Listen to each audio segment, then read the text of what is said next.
नमस्कार दोस्तों, मैं सुष्मिता आप सभी का स्वागत करती हूँ स्टडी रूम में। तो दोस्तों, इन वीडियोस में हम पढ़ रहे हैं अर्थशास्त्र कक्षा 9 का अध्याय 2। तो हम उसमें क्या पढ़ रहे हैं? हम ये पढ़ रहे हैं कि हम किसी भी जनसंख्या को संसाधन के रूप में कैसे इस्तेमाल कर सकते हैं। तो हमने ये पढ़ा कि अगर हम किसी जनसंख्या को अच्छी शिक्षा, अच्छा प्रशिक्षण और अच्छी चिकित्सा व्यवस्था उपलब्ध कराएं, तो वो जनसंख्या संसाधन बन सकती है। उसके बाद हमने जापान का उदाहरण देखा कि जापान में प्राकृतिक संसाधन ना होते हुए भी उसने अपने जनसंख्या को संसाधन के रूप में डेवलप किया। और आज हम ये देख सकते हैं कि टेक्नोलॉजी के मामले में जापान सबसे आगे है। उसके बाद हमने देखा आर्थिक क्रियाकलाप। हमने ये देखा कि दो तरह के होते हैं आर्थिक क्रियाकलाप। एक होता है बाजार क्रियाएं और दूसरा होता है गैर बाजार क्रियाएं। उसमें हमने ये उदाहरण देखा कि अगर कोई किसान है और वो कोई फसल उगा रहा है और उसको अपने और अपने परिवार के पालन पोषण के लिए रख लेता है, तो वो कौन सी क्रिया होती है? वो होती है गैर बाजार क्रिया। और हमने ये देखा कि अगर वो उसी फसल को जाकर के बाजार में बेच देता है और उससे उसे पैसे मिलते हैं, तो ये कौन सी क्रिया हुई? ये हुई बाजार क्रियाएं। उसके बाद हमने ये देखा कि आर्थिक क्रियाओं के तीन क्षेत्रक होते हैं। कौन कौन से? प्राथमिक, द्वितीय और तृतीय। प्राथमिक क्षेत्रक में क्या होता है? प्राथमिक क्षेत्रक में वो सारी एक्टिविटीज या फिर क्रियाएं आती हैं जो कि उत्पादन से रिलेटेड होती हैं, जैसे कि एग्रीकल्चर या फिर कृषि, फॉरेस्ट्री, फिशरी। तो ये सारी चीजें प्राथमिक क्रियाकलापों में आती हैं। उसके बाद हमने देखा द्वितीय क्रियाकलाप। द्वितीय क्रियाकलाप वो क्रियाकलाप होते हैं जहां पर विनिर्माण की बात हो रही होती है। और हमने ये भी देखा कि प्राथमिक क्रियाकलापों में जो रॉ मटेरियल प्रोड्यूस होता है वही द्वितीय क्रियाकलापों में इस्तेमाल किया जाता है। उसके बाद हमने तृतीय क्रियाएं देखी। वो कौन से क्षेत्र होता है? जहां पर सेवाओं की बात की जाती है, जैसे कि आप मान लीजिए सर्विस जो लोग करते हैं, जैसे कि विद्यालय हो गया, फिर ट्रांसपोर्टेशन हो गया। तो ये सारी चीजें आपकी तृतीय क्रियाओं में आती है। तो आइए आज देख लेते हैं इस वीडियो में हम क्या पढ़ने जा रहे हैं। तो इस वीडियो में हम पढ़ने जा रहे हैं जनसंख्या की गुणवत्ता के बारे में। गुणवत्ता के बारे में हम ये पढ़ेंगे कि किसी भी जनसंख्या की गुणवत्ता हम कैसे बढ़ा सकते हैं। तो कुछ चीजें हैं जैसे कि साक्षरता दर, जीवन प्रत्याशा। तो ये सब अगर अच्छा होगा उस देश में, तो उस देश की जनसंख्या की गुणवत्ता बढ़ सकती है। तो आइए देखते हैं जनसंख्या की गुणवत्ता उस देश की विकास दर तय करती है। तो कितना डेवलपमेंट हो रहा है उस देश में या फिर कितना विकास हो रहा है, ये कौन तय करता है? कि स्किल्स कितनी है उस देश की जनसंख्या में। साक्षरता दर क्या होती है? साक्षरता दर वो दर होती है जिसमें हम ये समझते हैं कि उस देश में कितने पढ़े लिखे लोग हैं। और जीवन प्रत्याशा क्या होती है? जीवन प्रत्याशा वो होती है जैसे कि आप कितने साल तक जीवित हैं, मतलब वहां पे रहने वाली जो जनसंख्या है उसमें एवरेज लोग कितने साल तक जीवित रह पा रहे हैं। तो ये दोनों चीजें क्या डिसाइड करती हैं?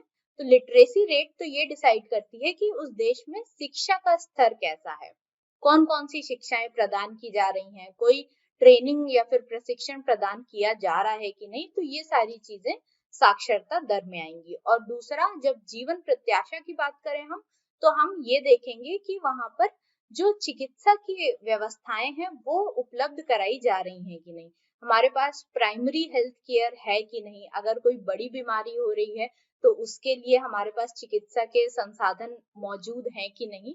तो ये सारी चीजें ये डिसाइड करती हैं कि उस देश का विकास दर कैसा होगा। उसके बाद साक्षर और स्वस्थ जनसंख्या संपत्तियां होती हैं।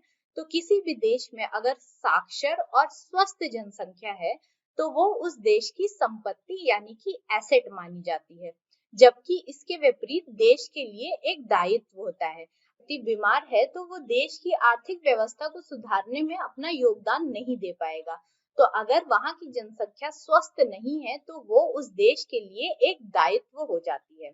उसके बाद हम ये देख लेते हैं कि शिक्षा को बढ़ाने के लिए गवर्नमेंट ने या फिर हमारी जो राज्य सरकारें हैं उन्होंने अभी तक क्या क्या किया है, और हम कैसे कह सकते हैं कि शिक्षा एक मापदंड होता है विकास का। तो समाज के विकास के लिए शिक्षा एक महत्वपूर्ण आगत है। इसने उसके लिए नए क्षितिज खोले, नई आकांक्षाएं दी और जीवन में मूल्य विकसित किया।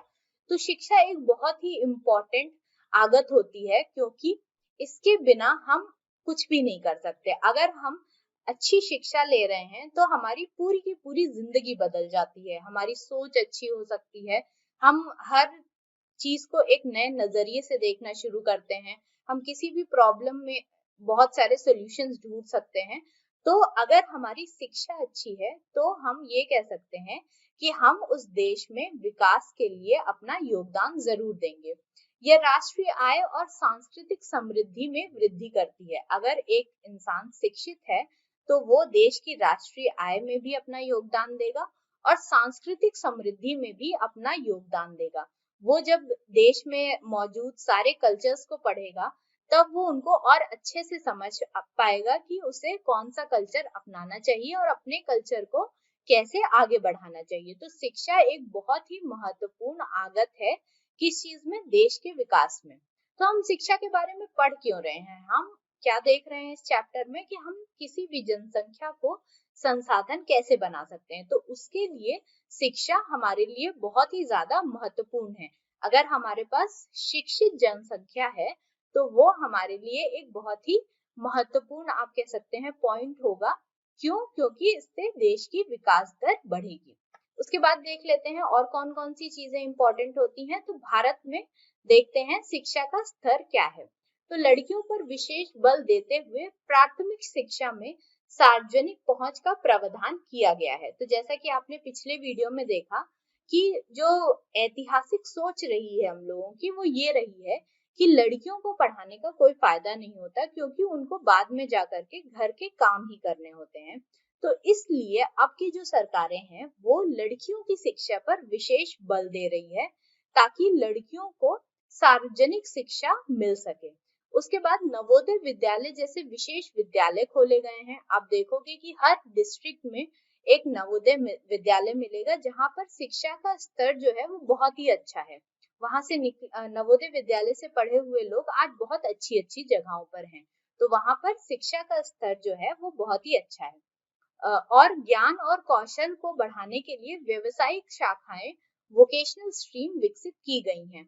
अब जैसे आपने कोई बेसिक प्राइमरी एजुकेशन ली और आपके पास कोई ट्रेनिंग नहीं है तो आप हो सकता है कि किसी फैक्ट्री में काम ना आ पाओ। इसलिए वोकेशनल ट्रेनिंग देने के लिए कई सारी वोकेशनल स्ट्रीम्स भी खोली गई हैं। ठीक है, मतलब प्रशिक्षण देने के लिए बहुत सारे प्रशिक्षण केंद्र भी खोले गए हैं।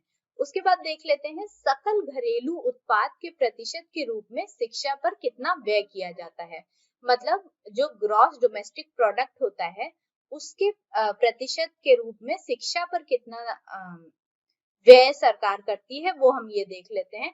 1951 से 1952 में केवल 0.64% जीडीपी का शिक्षा पर व्यय होता था, लेकिन 2019 से 2021 में 3 से 3.5% तक शिक्षा पर व्यय किया जाता है। अभी भी ये बहुत कम है, लेकिन हमने काफी बढ़त देखी है जब हम आजाद हुए और अभी के बीच में।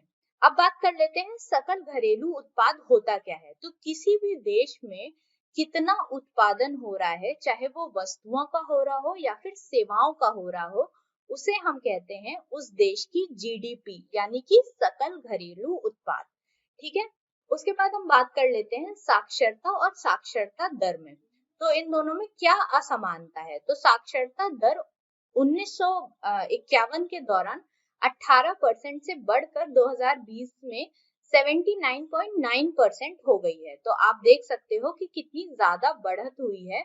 कब से? 1950 से। 1950 में जब भारत आजाद हुआ उसके 3 साल बाद जब हमने देखा कि कितने लोग भारत में साक्षर हैं तो वो बहुत ही कम थे, केवल 18% थे। लेकिन आज की अगर हम बात करें तो आज साक्षर लोग जो हैं भारत में वो बहुत ही ज्यादा हो चुके हैं, जो कि है 79.9%। महिला साक्षरता दर पुरुषों की तुलना में लगभग 16 दशमलव कम है। क्यों कम है?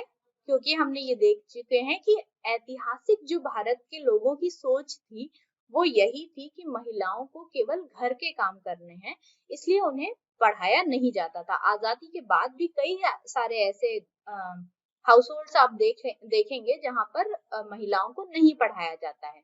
तो इसलिए महिला साक्षरता दर पुरुषों के मुकाबले अभी भी कम है, जो कि है 16%, और ये बहुत ही एक चिंताजनक बात है हमारे देश के लिए। उसके बाद विभिन्न भागों में साक्षरता दर में व्यापक अंतर पाया जाता है। सकते हैं कि शिक्षा की जो सुविधाएं हैं उन राज्यों में वो बहुत अच्छी हैं, बट कुछ राज्यों में गरीबी होने की वजह से या फिर वहां पे अच्छी फैसिलिटीज ना होने की वजह से शिक्षा का स्तर जो है वो बहुत कम है। एक उदाहरण अगर हम देखें तो हम ये देख सकते हैं कि केरल की जो साक्षरता दर है वो 94% है, जबकि बिहार की साक्षरता दर 62% है। तो आप देख सकते हो कि कितना ज्यादा अंतर है इन दोनों राज्यों की साक्षरता दरों में। उसके बाद हम ये देख लेते हैं कि भारत में शिक्षा में सुधार करने के लिए कौन कौन से कदम हमारी केंद्र सरकार ने या फिर राज्य सरकारों ने उठाए हैं।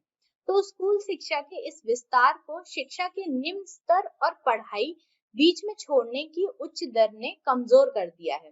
तो शिक्षा, जो स्कूली शिक्षा है वो हमारे भारत में बहुत अच्छी दी जा रही थी, लेकिन क्या हुआ ये कि जो शिक्षा का विस्तार होने लगा तो उसकी क्वालिटी जो है वो गिर गई, मतलब क्वालिटी एजुकेशन नहीं दी जाने लगी। अभी भी आप देखेंगे कि बहुत सारे एग्जाम्स ऐसे होते हैं जिनमें कि क्राइटेरिया जो होता है वो फिर ग्रेजुएशन का होता है या फिर 12th का होता है, लेकिन बहुत सारे ऐसे बच्चे हैं जिनको वो चीजें अभी भी नहीं समझ में आती, बल्कि वो ग्रेजुएट हुए होते हैं।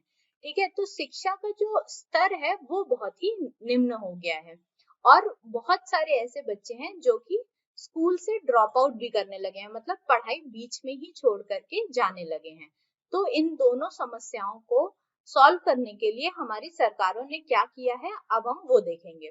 तो सर्व शिक्षा अभियान नाम का अभियान आपने सुना होगा, जिसमें कि 6 से 14 वर्ष की आयु के सभी वर्षों के लिए एक प्राथमिक शिक्षा तक सार्वजनिक पहुंच निश्चित करने के लिए एक समयबद्ध पहल के रूप में शुरू किया गया था। तो आप हर प्राइमरी स्कूल में आप ये देखोगे कि सर्व शिक्षा अभियान चलाया जाता है, जहां पर ये कोशिश की जाती है कि जितने भी 6 से 14 साल के बच्चे उस स्कूल के आसपास रह रहे हैं वो आकर के वहां पर पढ़ाई करें।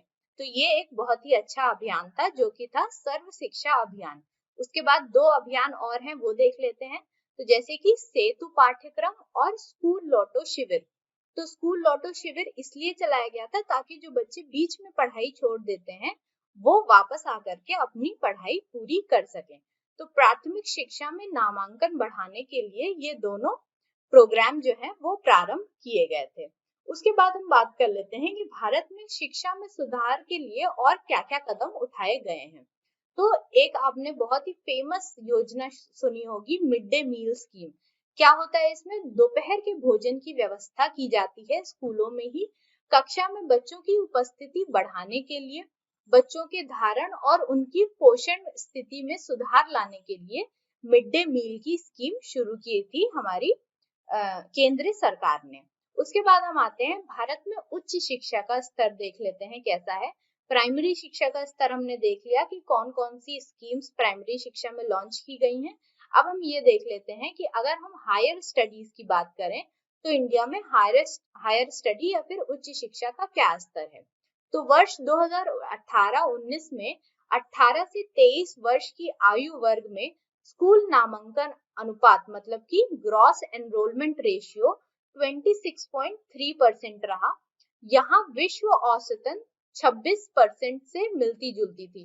तो इंडिया में जो 18 से 23 उम्र के लोग हैं, उन्होंने जो ग्रॉस एनरोलमेंट रेशियो था उनका, मतलब उन्होंने जितने लोगों ने किसी भी यूनिवर्सिटी या फिर किसी भी कॉलेज में अपना नामांकन कराया, उसका जो रेशियो था वो 26.3 था इंडिया में।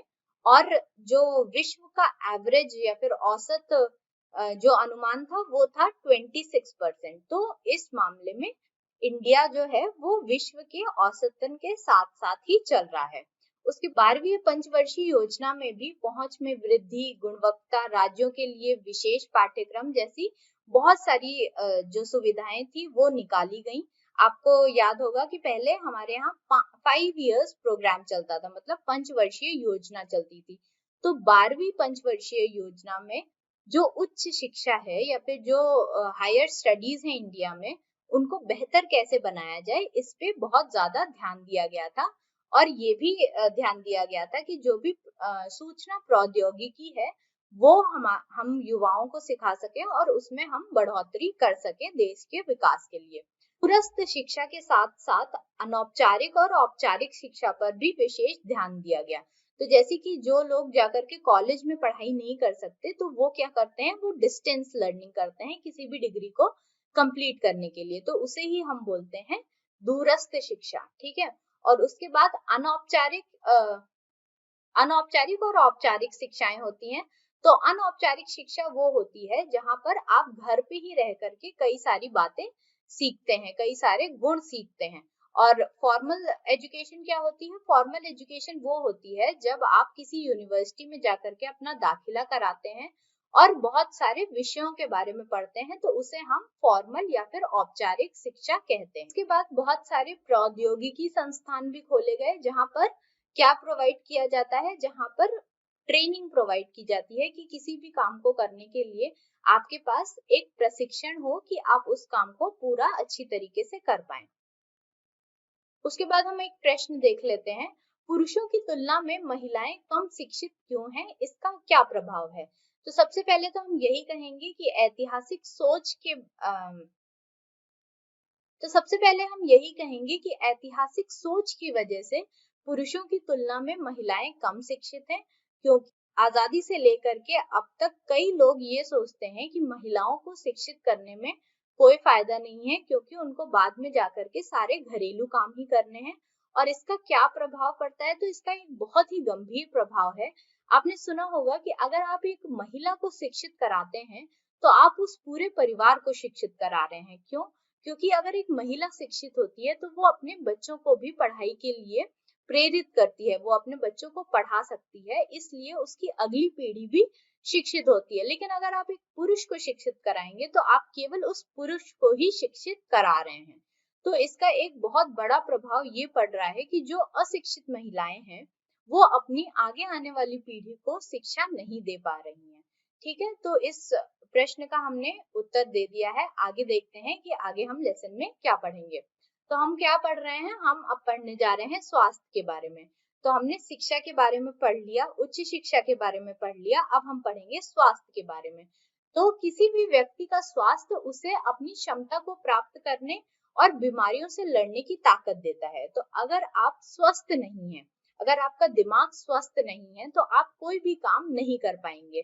अगर कोई व्यक्ति है जिसको चोट लग गई है और वो बेड पे लेटा रहता है, तो वो देश की विकास दर में उतने दिन तक नहीं कोई योगदान दे पाएगा जितने दिन तक वो बेड पर लेटा हुआ है। और उसके साथ साथ ही बहुत सारे जो उसके घर के लोग होंगे वो भी प्रभावित होंगे। अगर वो ठीक होता तो वो जाकर के बाजार में अपना सर्विसेज दे सकता था, सेवाएं दे सकता था और उसके बदले में उसे पैसे मिल सकते थे। तो इससे क्या होता है? इससे देश के आर्थिक वृद्धि होती। तो किसी भी व्यक्ति का स्वास्थ्य उसकी क्षमता को प्राप्त करने और बीमारियों से लड़ने की ताकत देता है और स्वास्थ्य उत्पादकता के मुख्य निर्धारकों में से एक है। तो मतलब जो भी उत्पादन के मुख्य निर्धारक होते हैं उसमें से स्वास्थ्य एक बहुत ही महत्वपूर्ण पहलू है। अगर आप स्वस्थ नहीं हैं तो आप देश के लिए और अपने परिवार के लिए कोई भी विकास का कार्य नहीं कर पाएंगे। हमारी राष्ट्रीय नीति का लक्ष्य स्वास्थ्य सेवाओं, परिवार कल्याण और पौष्टिक सेवा मतलब कि न्यूट्रिशनल सर्विसेज तक इनकी पहुंच को बेहतर बनाना है। तो हमारी जो नेशनल पॉलिसी है या फिर राष्ट्रीय नीति है उसमें ये सारी चीजें कवर की जा रही हैं। कौन कौन सी? कि स्वास्थ्य सेवाएं अच्छी दी जा सके, परिवार कल्याण यानी फैमिली वेलफेयर पर ध्यान दिया जा सके, केवल एक व्यक्ति की स्वास्थ्य नहीं पूरी फैमिली स्वस्थ रहे। उसके बाद जो भी न्यूट्रिशनल सर्विसेज है मतलब जिस भी बच्चे को या फिर जिस भी बड़े आदमी को या फिर जिस भी प्रेग्नेंट वुमेन को जितनी न्यूट्रिशन की जरूरत है उतनी उन्हें अपने खाने से मिल सके। उसके बाद पिछले 5 दशकों में विशाल स्वास्थ्य सेवा, जनशक्ति और बुनियादी ढांचा स्थापित किया गया है। तो पिछले 50 सालों में जो स्वास्थ्य सेवाएं हैं वो काफी डेवलप की गई हैं, जनशक्ति और बुनियादी ढांचे को भी बहुत ही मजबूती से स्थापित किया गया है। स्वास्थ्य केंद्रों, अस्पतालों, डॉक्टरों और नर्सिंग कर्मियों में कई गुना वृद्धि हुई है। तो अगर हम आजादी से अभी तक की बात करें तो बहुत सारे डॉक्टर्स, बहुत सारे नर्सेज और बहुत सारे जितने भी हेल्थ केयर प्रोफेशनल्स होते हैं उसमें बहुत ज्यादा वृद्धि हुई है और ये देश के लिए एक बहुत ही अच्छी बात है।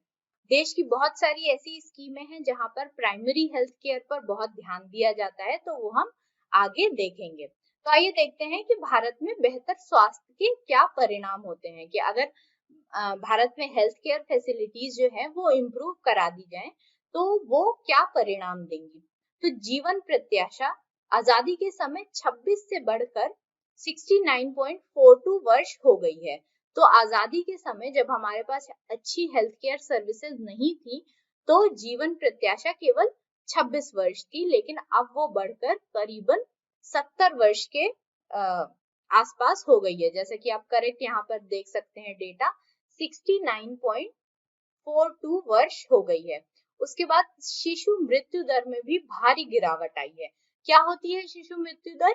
जो 1 वर्ष से कम आयु के बच्चे होते हैं उनकी मृत्यु दर शिशु मृत्यु दर कहलाती है। तो 1951 में अगर हम आंकड़ा देखें तो वो 1000 बच्चों में से 1000 पैदा होने वाले बच्चों में से 1 वर्ष के अंदर अंदर 147 बच्चों की मृत्यु हो जाती थी, लेकिन वो अब घटकर केवल कितनी रह गई है? 42 रह गई है। तो ये एक बहुत ही अच्छी बात है भारत के लिए। उसके बाद हम अशोधित यानी क्रूड जन्म दर की बात करें, मतलब कि कितने लोग पैदा हो रहे हैं, वो 40.8 से गिरकर 22.1 हो गई है। और अगर मृत्यु दर की बात करें तो वो 25.1 से गिरकर 7 हो गई है।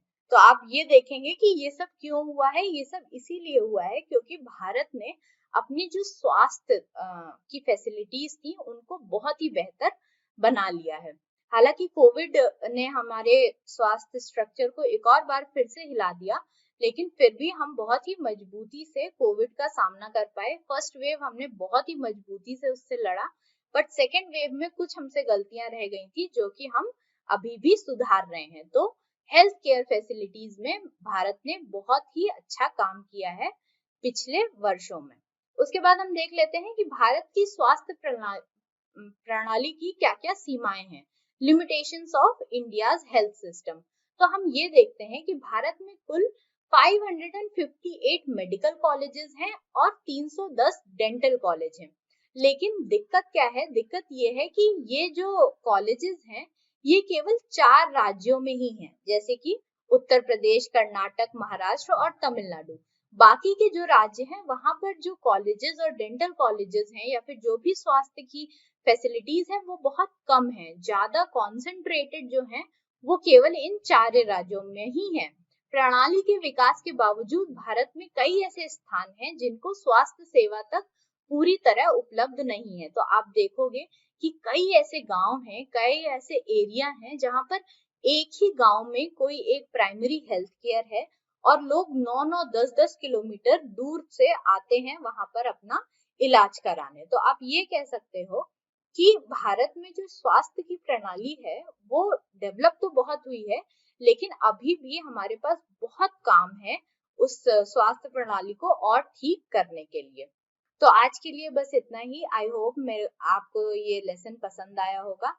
और हमने क्या क्या चीजें पढ़ी इसमें? तो हमने ये पढ़ा कि स्वास्थ्य और शिक्षा किसी भी देश के विकास दर को बढ़ाने के लिए कितनी जरूरी है। फिर हमने ये देखा कि भारत में स्वास्थ्य और शिक्षा की सुविधाएं उपलब्ध कराने के लिए कौन कौन सी स्कीमें लाई गई हैं। और फिर हमने ये देखा कि स्वास्थ्य की सुविधाएं पिछले वर्षों में बहुत अच्छी हुई हैं, बट अभी भी बहुत ऐसे काम हैं जो हमें करने हैं या फिर भारत सरकार को।